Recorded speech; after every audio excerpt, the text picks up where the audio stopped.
വർഷങ്ങളായി തരിശായി കിടക്കുന്ന ഭൂമിയെ കൃഷിയോഗ്യമാക്കാനൊരുങ്ങി പനങ്ങാട് കോട്ടനടവയൽ. തരിശുനിലം കതിരണിയും പാടമാക്കുക എന്ന പദ്ധതിയാണ് ഇവിടെ നടപ്പിലാക്കുന്നത്. പൊടിവിധ രീതിയിലാണ് വയലിൽ കൃഷി നടത്തുന്നത്. കോഴിക്കോട് ജില്ലയിലെ നെല്ലറിയായി അറിയപ്പെടുന്ന പനങ്ങാട് കോട്ടനട വയലിലാണ് പുതുതായി കൃഷിക്കൊരുങ്ങുന്നത്. വർഷങ്ങളായി തരിശായി കിടക്കുന്ന 16 ഏക്കറോളം വരുന്ന വയലിൽ ഇപ്പോൾ കാടുവെട്ടി തെളിയിക്കുന്ന പണിക്കാണ് തുടക്കമിട്ടിരിക്കുന്നത്. തരിശുനിലം കതിരണിയും പാടമാക്കുക എന്ന പദ്ധതിയാണ് ഇവിടെ നടപ്പിലാക്കുന്നത്. പനങ്ങാട് പഞ്ചായത്ത് ഭരണസമിതിയും കൃഷിഭവന്റെയും സഹകരണത്തോടെ കാർഷിക കർമ്മസേനയുടെ നേതൃത്വത്തിലാണ് നെൽകൃഷിക്കുള്ള നിലമൊരുക്കൽ നടത്തുന്നത്. ഇപ്പോൾ ഇവിടുത്തെ ഏറ്റവും വലിയ പ്രശ്നങ്ങൾ പഠിക്കുക, അതിന് കൃഷിക്കാരിൽ ജലത്തിൻ്റെ ലഭ്യത കുറവാണ് ഇവിടുത്തെ പ്രധാന പ്രശ്നം. അപ്പോൾ മൈനർ ഇറിഗേഷൻ പദ്ധതിയിൽ നമുക്ക് പുതിയ ഒരു ഷട്ടറിട്ട ജലസേചന യോഗ്യമാക്കി തരാമെന്നാണ് ഇതിൻ്റെ ഏറ്റവും മെയിനായ പ്രശ്നം.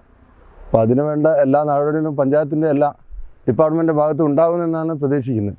പൊടിവിധ രീതിയിലാണ് ഇവിടെ വയലിൽ കൃഷി നടത്താൻ പോകുന്നതെന്ന് കാർഷിക കർമ്മസേന സെക്രട്ടറി സദാനന്ദൻ മഞ്ഞപ്പാലം പറഞ്ഞു. കോട്ടനട പാടശേഖരത്തിൽ 3-4 വർഷമായിട്ട് തരിശായി കിടക്കുന്ന ഈ ഭൂമി കൃഷിയോഗ്യമാക്കി മാറ്റുക എന്നുള്ളതാണ് ഞങ്ങൾ പനങ്ങാട് കാർഷിക കർമ്മസേന തീരുമാനിച്ചിരിക്കുന്നത്.